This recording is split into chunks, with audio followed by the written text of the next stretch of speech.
और अब खबरें विस्तार से। जयपुर के झोटवाड़ा में एक नमकीन हलवाई की दुकान में सिलेंडर फटने से आग लगी, जिसके चलते देखते ही देखते आग ने वहां पर विकराल रूप लिया और आसपास की दुकानें भी आग की चपेट में आ गई। लाखों के माल का नुकसान हुआ, लेकिन गनीमत ये रही कि कोई जनहानि वहां पर नहीं हुई। और तस्वीरें भी आपकी टीवी स्क्रीन पर, जयपुर की तस्वीरें। और झोटवाड़ा ये इलाका है जहां पर एक नमकीन हलवाई की दुकान, जिसमें सिलेंडर फटने से आग लगी और आग की लपटों को ही देखकर ये अंदाजा लगाया जा सकता है कि आग ने यहां पर कितना विकराल रूप अख्तियार किया होगा। और ये आग के धुएं के उड़ते गुबार को आप साफ तौर पर टीवी स्क्रीन पर देख सकते हैं। इन तस्वीरों को देख के ये समझा जा सकता है कि आग ने यहां पर कितना भयावह रूप धारण किया होगा।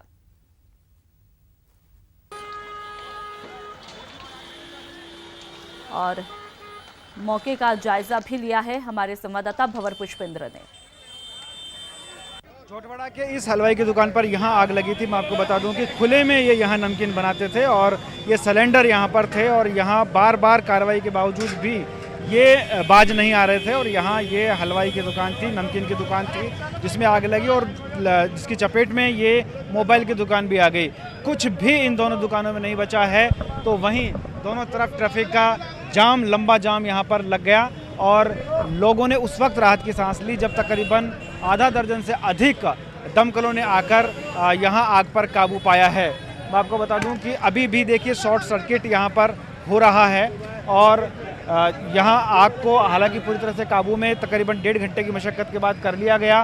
फायर ब्रिगेड यहाँ पर पहुँची, पुलिस के अधिकारी यहाँ पर पहुँचे, लोग यहाँ पर पहुँचे हैं और अब दहशत से दूर हो पाया है ये इलाका।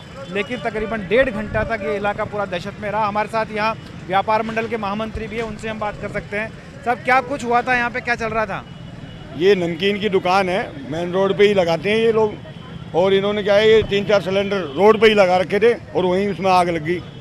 वो ज़्यादा तेल में कुछ वो हो गया और पूरी आग से पूरा का पूरा जो है ये 3 दुकान लपेटे में आ गई। तो हमारे साथ यहाँ पर थाने से गुलाब सिंह जी भी। गुलाब सिंह जी, अभी आग कैसी स्थिति में है, क्या कुछ हुआ? अब नॉर्मल है, अब आग वाग बुझ गई, सब शांति है बिल्कुल ही। स्टाफ रेगुलर करा दिया हमने बिल्कुल तरफ से, स्टाफ की व्यवस्था सही चल रही है। कोई घायल हुआ है? नहीं, ऐसा कोई घायल वायल कोई सूचना नहीं है। और ये देखिए ये लीकेज हो रखा है सिलेंडर, हालांकि इसमें गैस कम थी, लेकिन अगर ये और जो बाकी सिलेंडर रखे हों ये अगर फट जाते, और ये घरेलू गैस का सिलेंडर भी यहाँ पर मौजूद है, कि जिस तरह की लापरवाही ये थी वो एक बड़े हादसे को जन्म दे सकती थी। लेकिन फिलहाल माल का नुकसान हुआ, गनीमत रही कि किसी की जान का नुकसान नहीं हुआ। कैमरामैन बीनू के साथ भंवर पुष्पेंद्र, न्यूज़ 18 जयपुर। जम्मू कश्मीर के कठुआ में पीएम मोदी की रैली सुबह 10 बजे कठुआ में है और जनसभा को संबोधित करने का वहां पर शेड्यूल रहेगा। कठुआ में पीएम की रैली के लिए सुरक्षा के कड़े इंतजाम भी कर लिए गए हैं। यूपी के अलीगढ़ और मुरादाबाद में पीएम मोदी की रैली है और दोपहर 2:30 बजे अलीगढ़ में विजय संकल्प रैली को संबोधित प्रधानमंत्री नरेंद्र मोदी द्वारा किया जाएगा। मुरादाबाद में भी विजय संकल्प रैली को संबोधित करेंगे। तो यह आज प्रधानमंत्री नरेंद्र मोदी का शेड्यूल, जो कि 2019 मिशन को साधने के लिहाज से बेहद अहम है।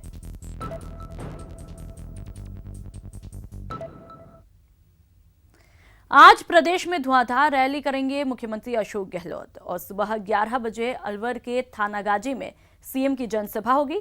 दोपहर 1 बजे सवाई माधोपुर गंगापुर सिटी में जनसभा करेंगे। तो वहीं दोपहर 3:30 बजे भिलवाड़ा कारोई में जनसभा करेंगे।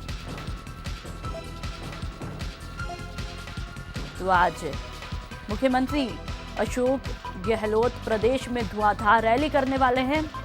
कई जगह पर उनका जनसभाओं को संबोधित करने का शेड्यूल रहेगा। 11 बजे की बात की जाए तो अलवर के थानागाजी में सीएम की जनसभा होगी और दोपहर 1 बजे सवाई माधोपुर गंगापुर सिटी में जनसभा को संबोधित करेंगे।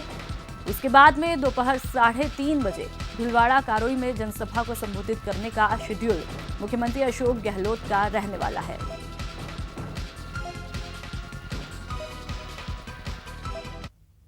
धुर सियासी विरोधी चुनावी मैदान में आमने सामने की योद्धा जब कहीं टकरा जाए तो क्या होता है, आइए दिखाते हैं क्या हुआ जब अचानक वैभव गहलोत और गजेंद्र सिंह शेखावत आमने सामने आ गए।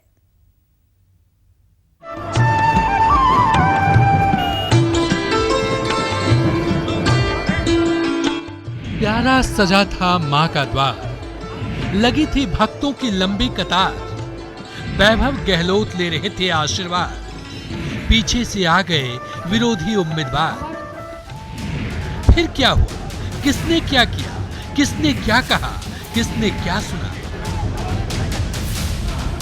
माता का दरबार सजा था, रामनवमी की शोभा यात्रा निकल रही थी। जोधपुर के हजारों लोग शोभा यात्रा में शरीक हो रहे थे। मंच बड़ा था, मौका भी खास था, और ऐसे में दोनों महारथी एक दूसरे के सामने आ गए। पल भर को लगा ये क्या हो गया? क्या किसी ने दूसरी पार्टी का झंडा नहीं देखा?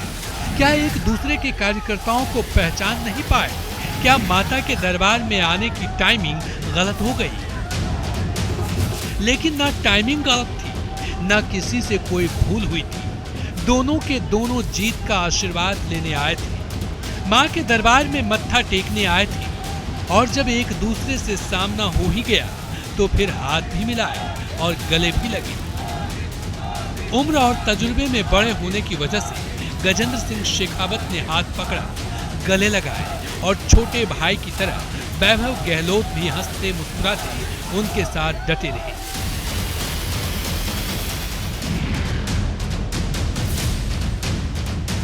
पीछे से मोदी मोदी की आवाज बुलंद होती गई। गजेंद्र सिंह शेखावत के समर्थकों की संख्या ज्यादा थी, लिहाजा मोदी नाम का शोर ज्यादा सुनाई दिया। पर इस शोर से वैभव को कोई फर्क नहीं पड़ा। चंद मिनट तक दोनों ने मंच साझा किया और फिर निकल पड़े दूसरे मंच की तरफ, जहां से एक दूसरे पर सियासी वार कर सके, अपनी अपनी जीत के लिए दावे और वादे कर सके। ललित सिंह, न्यूज 18 राजस्थान, जोधपुर। बीजेपी लोकसभा प्रदेश चुनाव प्रभारी प्रकाश जावड़ेकर का आज उदयपुर के दौरे पर रहेंगे। जावड़ेकर आज सुबह 10 बजे उदयपुर आएंगे, जहां वो 11:15 बजे पीएम मोदी की प्रस्तावित जनसभा स्थल का भूमि पूजन करेंगे। इसके बाद आज दोपहर 2 बजे जावड़ेकर उदयपुर में प्रेस वार्ता भी करेंगे। आपको बताते हैं कि उदयपुर में पीएम की 22 अप्रैल को विशाल जनसभा प्रस्तावित है।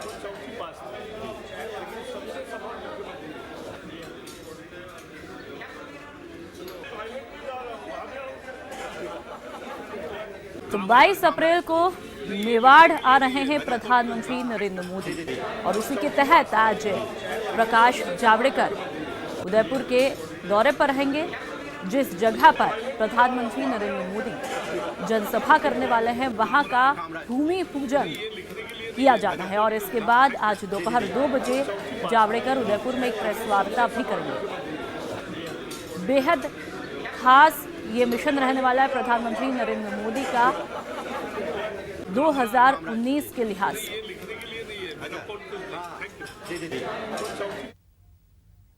और अब बात किशनगढ़ की, जहां नमो शक्ति वॉलंटियर्स को प्रकाश जावड़ेकर ने संबोधित किया। इस दौरान जावड़ेकर ने कांग्रेस पर जमकर वार किए और कार्यकर्ताओं को जीत के लिए टिप्स भी दिए। देखिए रिपोर्ट में।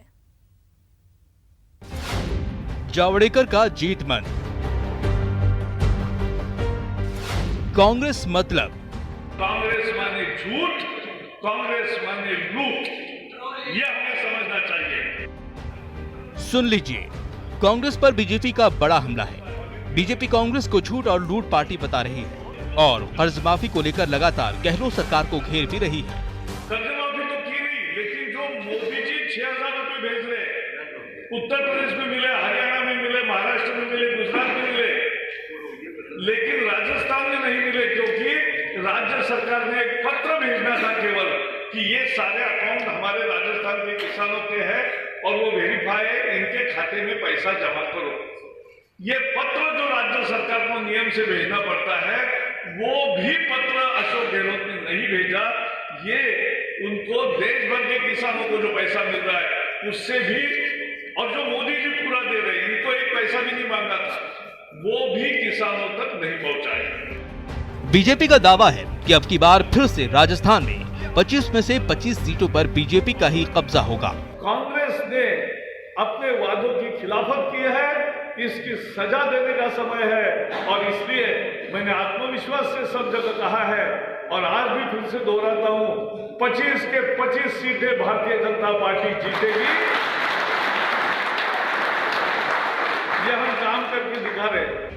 प्रदेश के चुनावी प्रभारी प्रकाश जावड़ेकर ने किशनगढ़ में नमो शक्ति वॉलंटियर्स को जीत का मंत्र दिया और कहा कि देश के विकास के लिए नमो अगेन जरूरी है।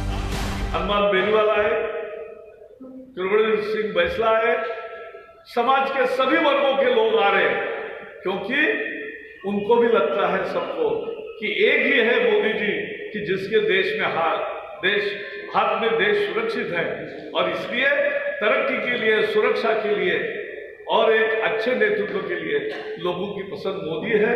ये संदेश हमें सबको पहुंचाना है, यह हमारा मुख्य काम है। उसकी एक टेक्नोलॉजी है नमो ऐप। मौका बीजेपी कार्यकर्ताओं को जीत मंत्र देने का था, लेकिन वार कांग्रेस पर भी खूब हुए। चुनावी समर अभी शबाब पर है, अब बस देखते जाइए आगे आगे होता है क्या। अजमेर से न्यूज़ 18 के लिए अभिजीत दवे की रिपोर्ट। और अब आपको दिखाते हैं कर्नल राज्यवर्धन सिंह राठौड़ का किसान अवतार। जी हां, पल भर में हर परिवेश में खुद को ढालने में माहिर राज्यवर्धन सिंह राठौड़ का आज एक अलग ही रंग दिखाई दिया।